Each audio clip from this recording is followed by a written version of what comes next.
je lis, j'écoute, j'entends Pierre depuis très longtemps, je le connais bien et j'applaudis son travail et toutes les idées qu'il porte depuis plusieurs années. Aujourd'hui est un jour charnière. Je trouve que le geste qu'il pose est d'un courage extrême de défendre aujourd'hui en entamant cette grève de la faim.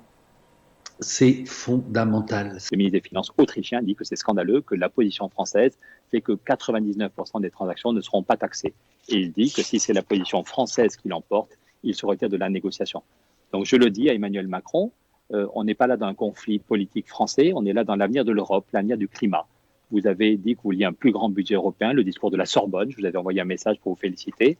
Vous avez dit que le climat était votre priorité, même vous m'aviez mis au Conseil pour le climat quand vous avez créé ce Haut Conseil, mais beaucoup de gens maintenant ont des doutes. Et la démission de Nicolas Hulot aurait pu être un électrochoc, mais on ne voit toujours pas les moyens nécessaires. Donc maintenant, c'est l'heure de vérité.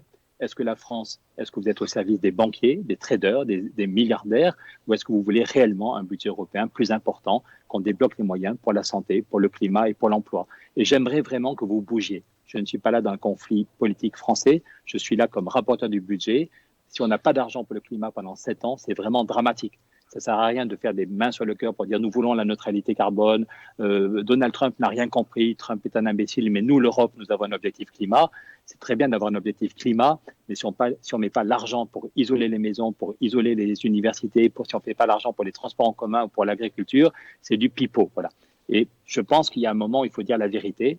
Un enfant de 5 ans sait faire la différence entre ce qui est pour de rire et pour de vrai. Mais la question du climat, ce n'est pas pour de rire. C'est vraiment un drame. Moi, j'ai été invité à Bamako, au Mali, il y a quelques années. Il m'a fallu plusieurs semaines pour retrouver le sommeil. Les gens de Bamako vous parlent du sida climatique. Ils vous disent que le dérèglement climatique va faire autant de morts que le VIH, que le sida. J'ai passé 2 jours, vraiment, voilà, la sécheresse qu'on vit au Sahel en ce moment, c'est la plus grave sécheresse depuis 1600 ans. Donc, Monsieur Macron, je sais que vous avez d'autres choses, ce soir vous devez faire des annonces sur le virus, mais dans les 10 jours qui viennent, est-ce que oui ou non la France va bouger? Est-ce que oui ou non la France va dire nous sommes d'accord? De même qu'Angela Merkel a bougé. Angela Merkel a été courageuse quand elle a accepté de parler des 500 milliards de dettes communes. Est-ce que la France peut bouger et dire nous sommes d'accord pour taxer la spéculation 0,01%? Chacun de nous peut changer le monde. Et je crois que sur la question du climat, sur la question du budget, OK, je suis député, donc j'ai un peu plus de pouvoir que peut-être des gens qui ne sont pas députés, mais vraiment, j'ai conscience qu'on n'arrivera à rien, nous, le Parlement. Si j'ai décidé aujourd'hui de faire une grève de la faim, c'est qu'on n'arrivera à rien s'il n'y a pas un mouvement très fort des citoyens pour nous aider. C'est ça qui m'a convaincu aussi de participer aujourd'hui, c'est que le sujet, on le porte depuis longtemps avec d'autres organisations de la société civile, alors, dans le champ du social, de l'environnement, mais aussi, c'est vrai, tu le cites, je représente France Nature Environnement au Comité économique social européen, et c'est pareil au niveau national avec des acteurs du monde des syndicats, voire même du monde des employeurs. Nous disons qu'il faut ce type d'outils qui soit mis en place. Et ton initiative, ce qu'elle a d'intéressante aussi, c'est qu'elle est transpartisane. Parce que, évidemment, une organisation comme la nôtre n'a pas vocation à soutenir un parti politique ou un autre, mais elle est là pour soutenir des idées dans la durée, quelles que soient les personnes qui se succèdent les unes après les autres aux responsabilités. Nous sommes là pour l'intérêt général, pour les générations présentes et les générations futures, ici et ailleurs, parce que c'est bien des enjeux planétaires auxquels on a à faire face, et c'est un monde vivable que nous défendons toutes et tous ensemble. Cet argent issu de la finance, le monde de la finance qui a tendance, c'est prouvé scientifiquement, depuis des années, à accroître les inégalités sociales, à aggraver les dégradations environnementales, cet argent, il peut servir dans l'économie réelle, dans la vraie vie, la vie de monsieur, madame, tout le monde, vous, moi, tout le monde. C'est des sommes qu'on va pouvoir investir dans des emplois réels, dans du concret, dans notre avenir. Allons-y, créons cette taxe. Monsieur Macron, madame Merkel, vous, toutes les dirigeantes et tous les dirigeants des pays de l'Union européenne, allez-y, créez cette taxe. Quand j'étais avec Hervé Le Treut à Madrid au sommet climat, ils sont tous de plus en plus pessimistes. Et Hervé Le Treut, qui est le chef des climatologues français, me dit que la seule chose qui le rendait optimiste, je l'avais dit à Adélaïde, c'était les mouvements de jeunes. Hervé Le Treut et Jean Jouzel, on avait dîné à Madrid en marge du sommet sur le climat, de façon frugale et sans manger trop de viande, mais ils avaient dit tous les deux qu'ils étaient super pessimistes, vraiment super pessimistes.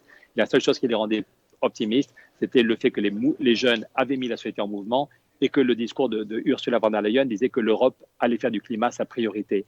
Et effectivement, à Madrid, tout le monde avait les yeux qui se tournaient vers l'Europe. Les gens disaient Donald Trump, il n'en a rien à foutre, mais c'est l'Europe qui va montrer que pour de vrai, on peut gagner la bataille du climat et vivre bien. On peut créer la bataille du climat et créer des emplois, respirer un air plus pur, avoir une alimentation plus saine. Donc, j'étais encore à Madrid une fois où Mme von der Leyen a fait un discours. Les gens la regardaient, c'était putain, c'est génial. L'Europe va faire les choses en grand pour de vrai. Et au bout d'un an de réflexion, si finalement l'Europe n'avait pas l'argent, si finalement au bout d'un an de réflexion on dit ben non, désolé, on ne pourra pas, c'est pire que tout. C'est pire que Donald Trump. C'est désespérant. Donc, c'est pour ça qu'il faut absolument qu'on se batte et qu'on dise qu'il y a des solutions et que c'est une bonne nouvelle. Oui, comme l'a dit Jean-Pascal, ça ne va pas leur faire très mal aux banquiers, 0,01% sur les produits dérivés. Il n'y a que ceux qui spéculent comme des cochons en envoyant 500 ordres dans la même heure qui vont avoir mal et peut-être que eux, la spéculation, le trading à haute fréquence va peut-être diminuer. Mais sinon, ceux qui ont une gestion de père de famille, ceux qui achètent une action tous les 5 ans et qui la gardent pendant longtemps, on va leur demander 0,1%, ils ne verront pas la différence. Donc c'est un petit coup de rabot sur chaque vente d'actions, sur chaque vente de produits dérivés. On prend 0,1 pour les actions, 0,01 pour les produits dérivés. C'est un tout petit truc, mais à la fin de l'année, ça fait 50 milliards. Et avec 50 milliards, ça ne réglera pas tout, mais on peut aider beaucoup d'hôpitaux, on peut aider beaucoup de petites entreprises en difficulté, on peut mettre le paquet, isoler des millions de maisons. Et voilà. Donc c'est pour ça qu'on se bat. Et vraiment, je pense qu'on a je répète pour ceux qui n'étaient pas là au début de l'émission, on a de très très bons arguments. Je suis rapporteur général du budget. On a réussi avec quelques amis à créer un consensus. Il y a 2 semaines, c'est 70% des députés, 70%, à part l'extrême droite et quelques ultralibéraux, tout le monde est d'accord. Si je peux ajouter un mot, Pierre, de toute façon, pour protéger l'économie sur le long terme, il faut protéger le climat.